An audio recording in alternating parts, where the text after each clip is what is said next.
Então, pessoal, estamos iniciando as gravações do nosso 14º episódio do podcast O Antípoda.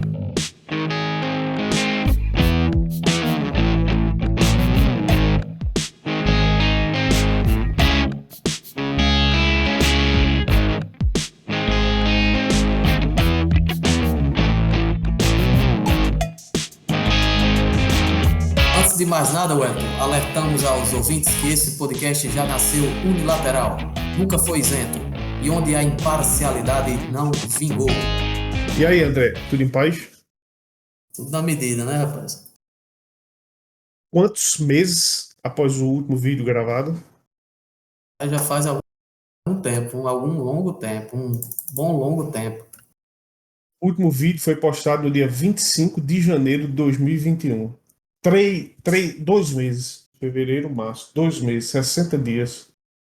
Valendo destacar que o nosso último vídeo bombou no YouTube, né? Exato, um assunto aí, quem gosta de história, né? As figuras rupestres foram os índios ou fenícios que estiveram aqui? Vá lá no YouTube e veja lá, viu, pessoal.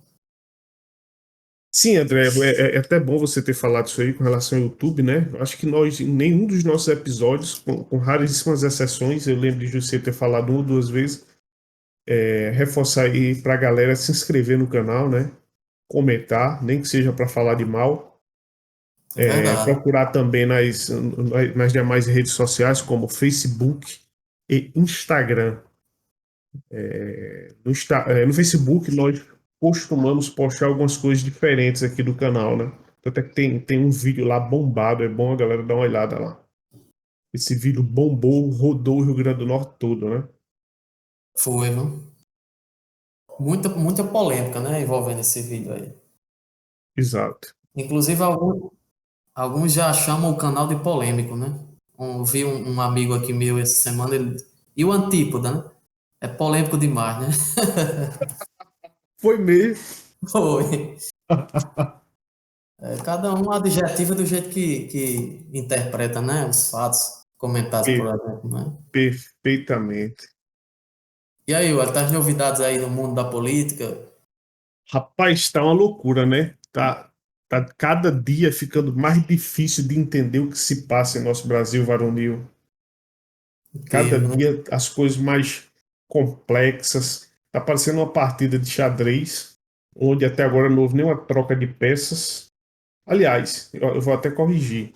Onde as brancas iniciaram, logicamente, como diz a regra do jogo, e até agora as brancas sacrificaram várias peças. Agora, qual a intenção desse sacrifício, ninguém sabe, né? Várias peças já foram, várias peças já foram sacrificadas, já foram, né, entregues ao adversário. Então pode ser que venha um checkmate por aí, ou então uma derrota deplorável. O rei continua firme ou, pelas suas palavras, talvez não, né? Mas eu acho que nem rocou, viu? Vixe, tá muito. mas, mas xadrez é aquela história, enquanto a vida é a esperança, né, cara? De Mas uma, só com de- peão ninguém ganha de ninguém, né? exato, assim, até ganha se conseguir coroar o peão. Vamos ver quem será esse peão coroado. É, mas é difícil um peão chegar do outro lado, né? Mas, Muitíssimo difícil, muitíssimo difícil. né? O que eu venho notando assim, eu não sei se isso é uma característica. Acredito que nos países subdesenvolvidos isso seja mais, apareça mais, sempre estamos em crise, né? Sempre estamos em crise. Porque aí quando o PT estava governando o país, lembro que falávamos em crise política, falávamos em crise ética, falávamos em crise moral e falávamos também ali no segundo mandato de Dilma, né, em crise econômica. E parece que assim as coisas mudaram, as figuras mudaram, aí continuamos nessas crises, né, Wellington? André, coincidentemente, parece até que foi combinado, mas eu tava olhando hoje meu Facebook, o Facebook, ele recomendou, né, não é recomendou, relembrou uma postagem que eu tinha feito há muito tempo. Deixa me ver aqui se eu acho que. E é Já totalmente compartilhou de novo? Exato, pediu para compartilhar, mas eu não compartilhei. Eu não sei se eu vou conseguir visualizar aqui, entendeu? Ah, Mas porque eu já deixa. ia procurar. Rapaz, é incrível. Era um texto, eu nem fiz, digamos assim, não compartilhei novamente. Era um extratozinho de um texto que eu tirei, talvez, da revista Veja. Ó, pra você ver como faz tempo, né? Que o tempo que faz que eu parei de ler a revista Veja, onde a Lia Luft fala exatamente isso aí que você tá falando. Porra, parece até que a gente combinou, cara. Vixe, não acredito, tá? Jura você. O Não, texto não. idêntico ao que você tá dizendo aí. Eu tenho que achar isso aqui, Você cara. tá querendo me agradar. Lembranças, tá aqui, ó. Lembranças, olha aqui. Deixa eu ver se eu acho aqui. Ó, aqui, ó. Ó, eu postei dia 27 de março de 2016. Ou seja, faz 5 anos. Olha o que é que ela diz. É uma entrevista longa, logicamente eu apenas tirei a foto e postei a parte uma partezinha, só um parágrafo. Aliás, não foi nem o parágrafo todo. Vamos lá o que é que ela disse, ó. Tenho me perguntado, e algumas pessoas mais chegadas, diante dos absurdos que acontecem. Somos mesmo um país de trouxas para nos tratarem assim? Que falta de noção, de ridículo, que falta de respeito, tanta empulhação feita e dita com cara séria e até frases de retórica, como se fôssemos uma manada de imbecis. Por exemplo, a catilena cansativa e já patética de que as confusões e desgraceiras no país ocorrem porque a oposição não aceita ter perdido as eleições lá nos idos de 2014. Entendeu, André? Entendi. Deixa eu ler aqui mais uma vez. Ó. Tenho me perguntado, e algumas pessoas mais chegadas, diante dos absurdos que acontecem. Somos mesmos um país de trouxas para nos tratarem assim? Que falta de noção, de ridículo, que falta de respeito, tanta empulhação feita e dita com cara séria e até frases de retórica como se fôssemos uma manada de imbecis. Por exemplo, a catilena cansativa e já patética de que confusões e desgraceiras no país ocorrem porque a oposição não aceita ter perdido as eleições lá nos idos de 2014. Ou seja, a história é a mesma, entende? Esse cenário conturbado que você se referiu aí no início e que ela reclama aqui, entendeu? Cara, entra governo, sai governo, as intrigas da oposição são as mesmas.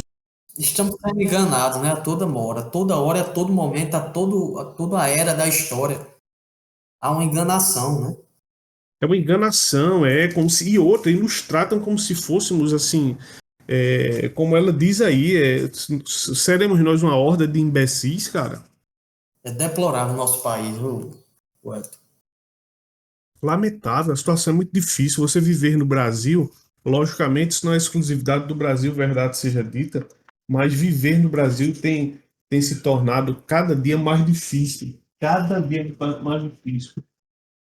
É, eu até diria que esse cenário ele se repete praticamente no mundo todo, né, André? Não adianta a gente também fazer um vitimismo aqui barato. A prova disso aí é o que passou e vem passando a Argentina. Para os nossos ouvintes aqui, espectadores aí do canal, que não conhecem o Brasil Paralelo, nós já falamos várias vezes aqui, tem um documentário que o Brasil Paralelo lançou esses dias aí, onde ele conta um pouco da história da Argentina, que é a nossa irmã da América Latina, América do Sul. E se vocês observarem, lá é uma loucura, né? Lá eu diria que os períodos de turbulência foram piores do que aqui. E analisando o cenário atual de lá, o que aconteceu aí na última eleição, eu diria que a história irá se repetir aqui. Qual seja lá, assim como aqui no Brasil, lá estava sendo comandado pelo partido de esquerda, né? Que é os Kirchners. Nestor Kirchner e Cristina Kirchner. O Nestor foi presidente, não recordo agora se por 1 ou 2 mandatos. E a Cristina também acho que chegou a ser um mandato, salvo engano. De certa feita que, assim como o Lula aqui, o apedeuta doutor, o Lula, ela também lá estava enrolada com acusações muito semelhantes às de Lula, que falcatruas com construtoras, ou seja, os maiores desmandos aí pensáveis, né? E lá também tinha uma espécie, um promotor, na verdade, lá, que era muito parecido, ou seja, com o papel de Sérgio Moro aqui. E para encurtar a história, Esse promotor, alguma coisa, não sei o que, Guanais, alguma coisa assim, o nome do cara, de Sanguanais, alguma coisa assim. O cara foi encontrado morto, reza a lenda que ele cometeu suicídio, acho que com arma de fogo. Mais pra frente, a Cristina foi absolvida dos crimes que estava sendo acusada.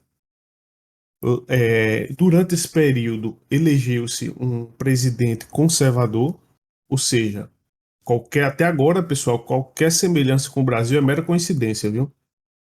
Elegeu-se um presidente conservador, o cara passou os 4 anos de governo. Na reeleição, a Cristina já tinha sido absolvida, Cristina Kirchner, deixou a vaidade de lado, aliou-se ao atual presidente de lá, né, que agora é o atual presidente, que era um acólito dela. Tá. Líder do grupo de Puebla, né? Isso, ou seja, aliou-se a um acólito dela, e que esse cara era um acólito dela, porém, de forma estratégica, em algum momento rompeu com os Kirchner, tendo em vista que a imagem deles estava lá embaixo devido aos escândalos de corrupção, saiu na chapa como vice do cara e se elegeram. Ou seja, eu quero chegar à conclusão de que se isso se repetir aqui no Brasil, tem tudo para se repetir no Brasil. E quem seria essa figura? Seria essa figura lá agora do atual presidente? Sim, o conservador perdeu, né? Ou seja, o presidente conservador não se reelegeu e a Cristina Kirchner voltou ao poder, não como presidente, mas como vice. Então eu faço a comparação de que a grande possibilidade de se repetir aqui no Brasil, junto com Lula, agora que foi praticamente inocentado, vamos usar assim, logicamente ele não foi inocentado, né? O jargão correto não é esse, mas de certa forma foi isso que aconteceu. E, e Ciro Gomes, se vocês observarem aí, já faz alguns anos que Ciro Gomes vem batendo no governo petista, vem batendo no PT, no Lula, na Dilma, né? Então, em 2022, uma união de Ciro Gomes encabeçando a chapa e Lula vice, no meu ponto de vista, seria praticamente imbatível, entendeu? Eu não sei, as pessoas a quem eu exponho esse meu pensamento, eles dizem que não acreditam nesse cenário, tendo em vista que Lula é muito vaidoso e não aceitaria ser vice-presidente.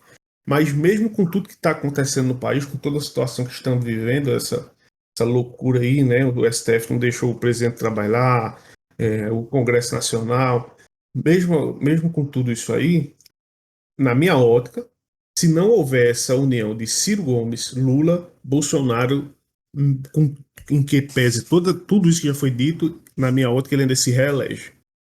Eu acho que o PT vai se render dessa vez. A esquerda brasileira vai se render a Ciro Gomes dessa vez, eu acho. Eu acho que tem tudo para acontecer isso. Porque eles estão, de certa forma, muito queimados, né? Ainda estão, né? Tem muitos votos ainda, tem militância ainda, né? Mas, então o nome de Ciro agora vai ser bem-vindo a ele, sabe? Eu acho. Não só na Argentina, rapaz, aconteceu isso aí, mas Hitler também foi preso, né? E voltou nos braços do povo. E, e, Verdade. e Hugo Chávez também, né? Hugo Chávez também foi preso e voltou nos braços do povo. É deplorável a história, né?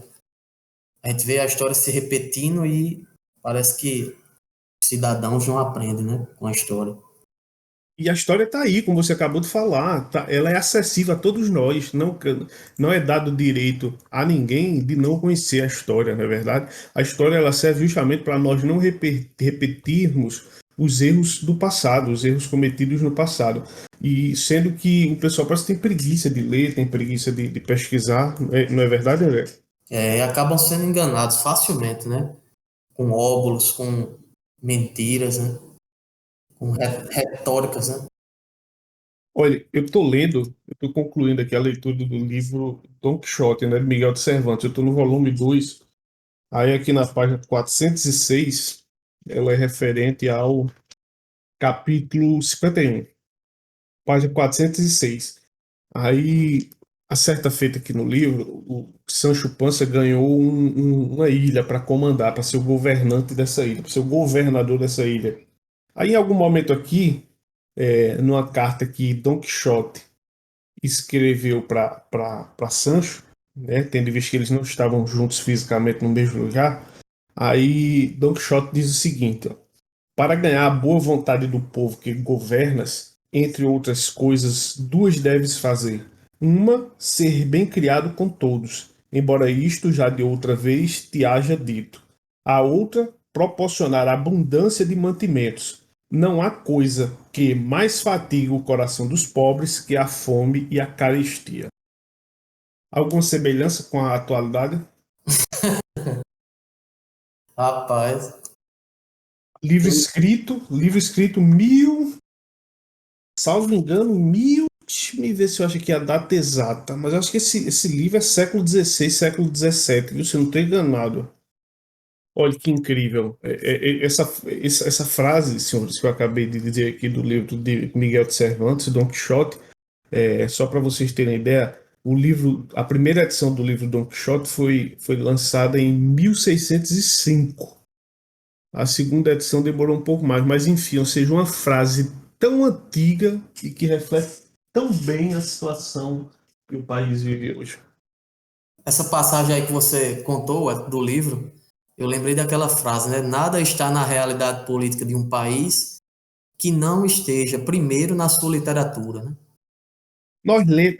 Nós lemos essa frase em algum livro, André. Foi alguma citação, não lembro qual. Sabe qual foi? Se eu não estou enganado, é aquele sobre a nova ordem mundial. É, pode ter sido mesmo naquele, viu? Se eu não estou enganado, foi nele. Introdução à nova ordem mundial.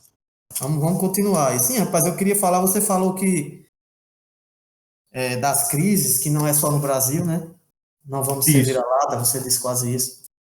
Não vamos ter perfil de vira-lata, achar que é só no nosso país, mas existe, Wellington, eu vejo que em outras nações, aquela tem uma cultura mais forte, mais honesta, sabe? Menos corrupta. A gente até falou num vídeo aí da Ida, né? Na Inglaterra, aí o cara percebe isso, né? Mas isso aí que você falou, que você destacou, é muito importante. É incrível a gente tá observando a cultura de alguns países aí desenvolvidos com destaque para os países europeus, a forma que eles encaram a vida, né, é diferente aqui do Brasil. É como dizia um colega nosso aí, que você conhece, e uma vez ele abriu os meus olhos para uma coisa bem interessante. Ele disse o seguinte, cara, uma coisa é você ser ocioso, você ser assim, vagabundo, não ter emprego. Quando eu digo não ter emprego, não é ser desempregado porque você foi demitido, né? É porque você por opção, por opção. Você ser vagabundo por opção no Brasil é muito fácil. Agora vá ser vagabundo na Rússia, onde em alguns locais do país você atinge facilmente no período de inverno 40 graus negativo. Aqui no Brasil é um país propício a você ser vagabundo, entende, André? É você não ter ofício. Porque morrer de fome no Brasil é praticamente impossível. Primeiro, pelo clima, pela abundância de árvores frutíferas, a abundância da vida nos rios, no tocante a peixe. Ou seja, é muito fácil você sobreviver no Brasil. Você não tem agressividade climática, entendeu? Aí isso criou, parece-me, uma espécie de comodismo do brasileiro, entendeu? O brasileiro ele se sente satisfeito, se sente feliz com muito pouco, entende? É verdade. Além disso, a caridade do povo, né? O povo, Perfeito. o povo brasileiro é muito caridoso e hospitaleiro, né? É engraçado. E aqui em Jardim, onde eu moro, Jardim do Seridó, Rio Grande do Norte, parece que a cidade tem ainda é mais aguçada essa cultura da caridade, sabe? Minha mãe conta que chegou uma pessoa lá pedindo esmola na casa dela. E ela, assim, como a cidade é pequena, a gente conhece a maior parte das pessoas mais necessitadas, né? E minha mãe falou que perguntou a ela, a senhora é da onde? Aí ela falou, eu sou de Crateús, no Pernambuco. Crateús, no Ceará. Crateús, Ceará, Ceará. desculpa, Crateús, no Ceará. Aí minha mãe perguntou, como é que a senhora, essa pessoa chegou na casa dela pedindo ajuda, sabe? Ajuda alimentar, ajuda financeira, alguma ajuda, né? E minha mãe perguntou a ela, como é que a senhora sai de um lugar tão longe no Ceará para vir pedir esmola em Jardim do Seridó? Aí ela disse, porque eu soube que o povo daqui é caridoso. Corrobora exatamente o que você falou, né? A caridade do povo brasileiro. Nesse É, sentido aí, né? Ou seja, olha a viagem que a mulher fez, cara. Sair de Crateús para pedir esmola em Jardim do Seridó. Coincidentemente, eu estarei indo agora, amanhã, a Crateús, né? Eu vou para Fortaleza. Eu estou saindo de João Pessoa para Fortaleza. Fortaleza eu vou para Crateús. Eu passarei a semana lá. E, cara, de Crateús a Fortaleza, aproximadamente 400 e poucos quilômetros. De João Pessoa, onde eu estou, para Crateús, aproximadamente 800, 900 quilômetros.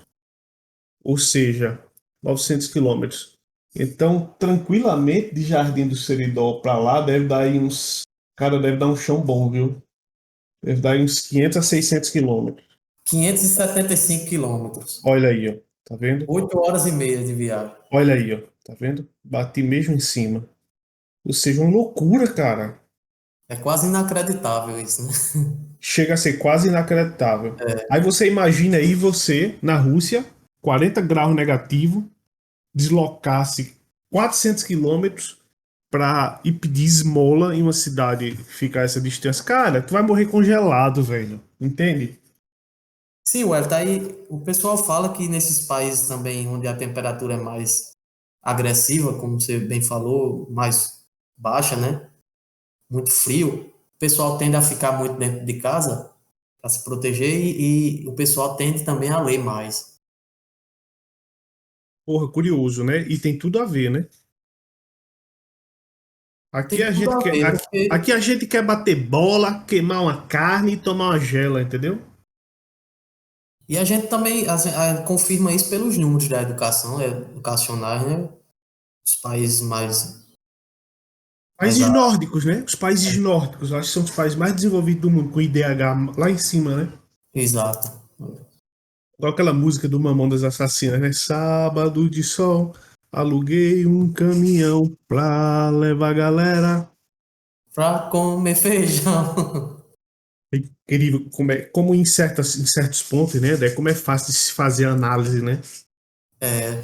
Então, vamos entrar no outro assunto aí. Eu queria conversar com você um pouco, que a gente já adiou muito esse assunto sobre a privatização dos Correios. Parece que vai sair, né? Cara, tudo indica que sim, viu? A trancos e barrancos vai sair. Eu confesso que eu vejo essa possibilidade, não vejo com bons olhos, sabe? E quando eu digo isso, quando eu faço a análise completa da situação, entendeu? Nós pegarmos os históricos aí, não só dos Correios, mas da maior parte das empresas públicas, o que falta não é aqui que eu esteja defendendo que o Estado esteja presente em todos os setores da economia, não é isso, não.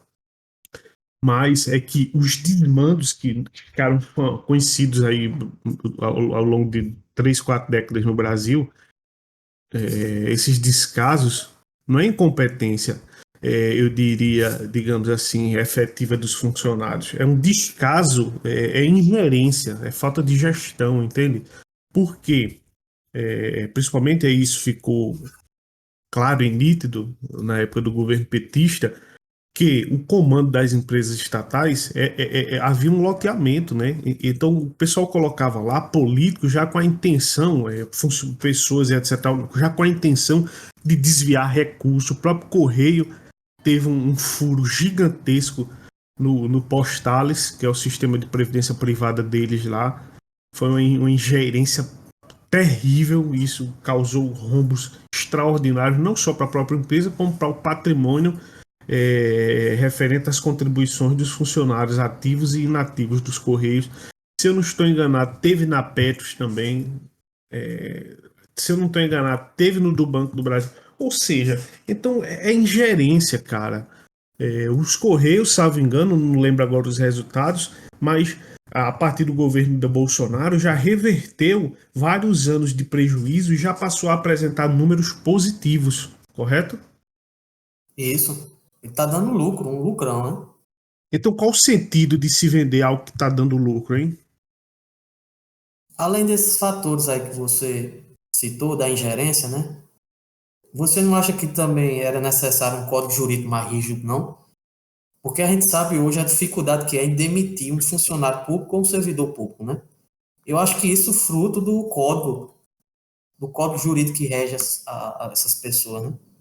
Ou não? Concordo perfeitamente. Assim, essa questão da estabilidade no Brasil é algo complicado, né, André? Eu analiso enquanto funcionário público e analiso também enquanto cidadão. Porque se nós pararmos para analisar, o Brasil é tão bagunçado que a estabilidade ela termina trazendo uma certa segurança, né, contra desmandos de políticos mal intencionados.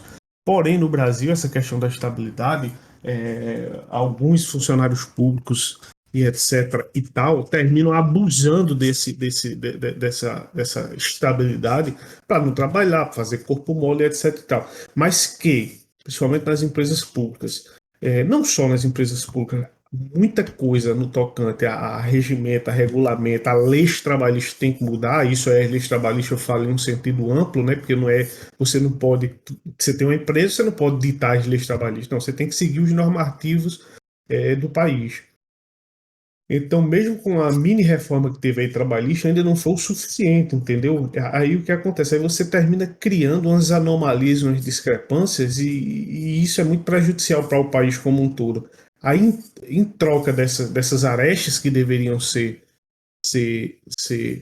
podadas, né, ou serem cortadas, a galera termina condenando de forma total, geral e restrita todos os funcionários públicos e colocando todos no mesmo cesto, como se fossem todos bandidos e vagabundos e ladrões, entendeu? Eu acho que o problema realmente é um problema jurídico, é um problema cultural, não é verdade? É. Outra coisa que. Sim, aí eu vi o comentário do ministro das Comunicações, Fábio Faria. O repórter perguntou a ele, falando sobre a privatização dos Correios, qual seria o modelo adotado, se era privatização mesmo, se era concessão, entendeu? E ó a resposta dele.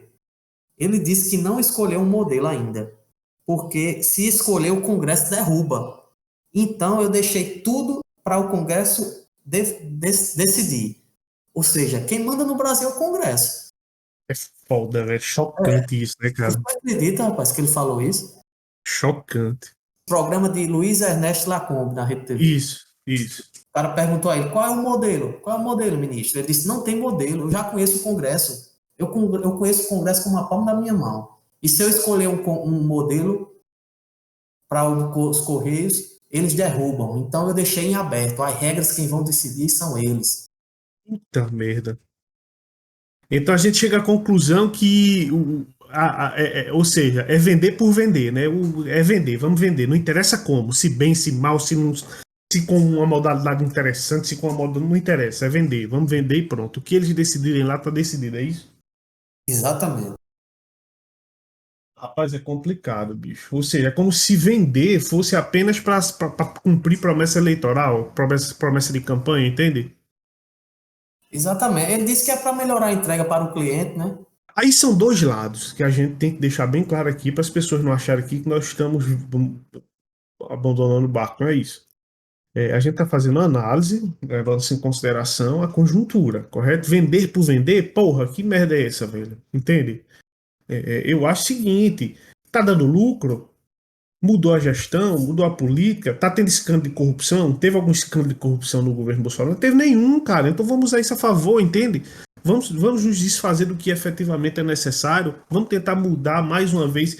Porra, aproveitou, perderam a oportunidade, né, cara? Teve essa mini reforma trabalhista aí. Muita coisa poderia ter sido ajustada. Mas aí não, você entendeu, André?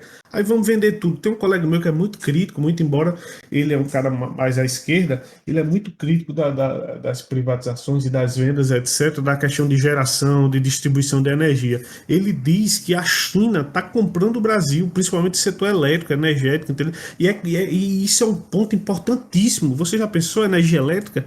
Energia elétrica, porra, é fundamental para um país. Sem isso aí, cara, então você imagine É o que que move, né? hoje O que é o move a que nação. move, é o que move. Então você imagine que hoje a maior parte das empresas de energia elétrica Aí que me perdoe, eu não vou ter números se é geração, se é distribuição, mas eu acho que é mais voltada à distribuição. A geração ainda, eu acho que a maior parte ainda está na mão do governo. Mas enfim, boa parte da distribuição hoje está nas mãos dos chineses, entendeu? É preocupante isso aí, viu? Rapaz, uma loucura, cara. Aí, engraçado que eu vou remontar de novo, né? Se referir novamente ao que a gente comentou no início, que a história ela se repete, né? Sempre é assim, sempre as ações são as mesmas, né? Por exemplo, se precisa melhorar o Estado, então a solução é vender as empresas estatais, né? Nunca Perfeito. tem outra solução, nunca tem mexer nos privilégios dos congressistas, né? Não sei se até eu estou pensando, estou sendo Não, não. muito Não, mas você surreal, tá certo. né? Nunca é mexer nos privilégios deles, né? Nunca é diminuir o número de senadores, nunca é diminuir o número de deputados, que é um absurdo no Brasil. E Mas os sempre é mexer. benefícios, cara? E os benefícios, cara? Plano de saúde total, geral e irrestrito, todos os gastos pagos, gasolina, passagem de avião. Cara, não tem sentido. Se você ganha bem, porra, o cara que ganha um salário mínimo, ele trabalha como ASG, né? O cara ganha um salário mínimo, velho. Ele com esse um salário mínimo, ele tem que comer, ele tem que pagar saúde, ele, porra, tudo, né, velho? Lazer, tudo, cara. Tudo. Ou seja, não consegue pagar plano de saúde porque não dá, né? O salário mínimo mal dá para comer. Aí você. Aí não, aí é o contrário. Aí no Brasil é o seguinte: aí você pega um senador, um deputado, um cara que já tem um salário altíssimo. Aí, além do salário, ele tem todas essas regalias que a gente acabou de falar: auxílio moradia, plano de saúde. Puxa, bicho, motor, pai, Auxílio, que auxílio inversão da porra paletó. é essa, velho? Que inversão. Se é pra alguém ter, que tenha o peão, porra, que ganha um salário mínimo, entendeu? Agora não tem sentido um cara que já ganha 30, 40 mil reais por mês, fora todas, porra. Então o salário termina sendo um salário livre, cara. Não tem sentido, porra. Palhaçada. E aí, Wellington, estamos chegando mais no final aí do programa. A gente aí está tentando sair da política do dia, né? Tentando deixar de acompanhar essa política do dia que ela destrói o psicológico da gente, né? E mais uma vez hoje caímos no lugar comum, hein? Não é isso que eu ia acabar de dizer, né? A nossa intenção é sempre tentar fugir desses assuntos, mas termina que a gente sempre volta a ele. Mas estamos aí lendo, né? Procurando se informar de uma forma diferente, tentando entender os historiadores, tentando entender o que a literatura mundial tem para nos ensinar, né? Porque os clássicos eles ensinam muito, né? Os livros clássicos são os principais livros que devemos ler, né? E a gente está adentrando nessa leitura aí aos poucos, né? Lemos aí o processo de Franz Kafka, lemos O Hobbit, um livro fantástico, um livro para todas as idades, né? Exato, exato. Atemporal. Estamos aí adentrando na rebelião das massas. Além disso, né, você faltou citar a Morte de Ivan Ilitch, de Tolstói, e também Admirável Mundo Novo, de Aldous Huxley, né? Eu acho que foram esses... Depois que nós decidimos, digamos assim, uniformizar a leitura, até para no sentido de trocar ideias quanto ao que absorvemos e interpretamos do livro, nós lemos, eu acho que esses livros aí, né, André? O Hobbit, A Morte de Ivan Ilitch, Admirável Mundo Novo, O Processo de Kafka. Estamos agora em Rebelião das Massas, que realmente é uma loucura. Todos os livros são muito bons, né? E dispensa comentários. Esse livro aí que você citou, ainda bem que você lembrou, foi um dos livros que mais me tocou. A Morte de Ivan Ilitch. Você aprende coisas aí para a vida nesse livro. É um livro pequeno, né? Dá para ler em um dia, acredito. Um livro de 101 páginas, mas um livro tocante mesmo, sabe? Um livro que ensina para a vida, muitas coisas, sabe?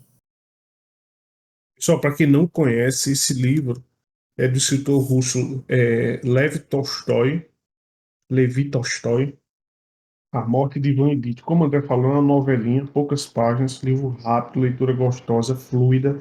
E eu garanto a vocês, quem lê esse livro terá, logicamente que em proporções diferentes, terá a vida mudada. Esse livro nos faz refletir sobre muita coisa na nossa vida. Comigo aconteceu isso, não sei com você, André. Também, também. Eu quero só resumir um pouco a história, que quero até que você me ajude um pouco. É uma novela que fala de um servidor do Estado, né? Um servidor público, que é um jurista, que ele vive em função do trabalho, né? Ele só pensa no trabalho, só pensa em ser promovido e tudo mais. Ele é tanto que a relação dele com tanto com a esposa como com os filhos é mínima, né, ué? Isso. E ele, eu tô até assim para falar porque tem gente que não gosta que o cara fale muito, né, para não dar spoiler, mas no final da vida dele, né, que vai ser curta, Isso. ele começa a fazer várias indagações sobre o que ele viveu, se realmente ele devia ter feito aquilo, né, ué? Perfeitamente, perfeitamente. E o interessante de tudo, né, André, é que mesmo ele sendo um trabalhador exemplar, um pai teoricamente exemplar no tocante às obrigações, né, é, ele se vê em seu leito de morte meio que abandonado e tratado com indiferença pela própria família, né, ou seja, como se fosse uma resposta à ausência é, física dele, ou então emocional, no tratar com a família, né, ao longo do tempo. Exato, é como se tivesse sido um troco, né? Que ele tivesse recebido ali nos últimos momentos dele de vida, ele vive praticamente sozinho, doente e sozinho. A família só visita ele assim, só para às vezes dar um remédio, né? E ele vivendo aquelas angústias ali sozinho, né? E outra coisa que chama muita atenção, André, nesse livro é o seguinte: o livro já começa contando, não, assim, não tem como, não tem nem suspense, né? Você já sabe que ele morre, né? Ah, logo no primeiro parágrafo isso já fica claro, né? Aí uma coisa engraçada é o seguinte, e que reflete bem a sociedade doente que a gente vive hoje, é que em determinado ponto, assim, quando os colegas de trabalho dele recebem a notícia de sua morte, de início eles ficam chocados, baqueados, assim, porra, é sério isso, né? Mas passado algum tempo, né, meio que eles não externam isso, mas a primeira coisa que vem à cabeça é, porra, mas menos mal, poderia ser eu, né? Isso. Além disso, né, eles começam a articular as movimentações que haverão no tribunal, né? No tocante a promoções e E etc. é, Tem até um trechozinho que eu grifei aqui, ó. De modo que, ao ouvir a notícia da morte de Ivan Ilitch, o primeiro pensamento de cada um dos que estavam reunidos no gabinete teve por objeto a influência que essa morte poderia ter sobre as transferências ou promoções tanto dos próprios juízes como dos seus conhecidos. Aí tem aqui, abre aspas. Agora, certamente receberei o posto de Stabel ou de Vinnikov, pensou Fyodor Vassilievich. Isto já me foi prometido há muito tempo e esta promoção significa um aumento de 800 rublos, além da chancelaria. Será preciso agora pleitear que meu cunhado seja transferido de Kalunga, pensou o pior Ivanovich, que esse aqui era um grande amigo dele, do Ivan Ilitch. Minha mulher ficará muito contente e não se poderá mais dizer que eu nunca fiz nada pelos parentes dela. Ou seja, vejam aí, cara. Porra, é incrível, velho. Desculpem aí se nós estamos dando spoiler, mas esse livro precisa ser lido, cara. é incrível, viu, bicho? E a gente percebe, né, André, que muitas relações sociais hoje em dia se dá através desse lado mesquinho. A verdade é essa, né? É aquela história antes ele do que eu, não é? É, Então, André, eu creio que por hoje é só. eu acho que tá de bom tamanho, né? Nossa gravação aí.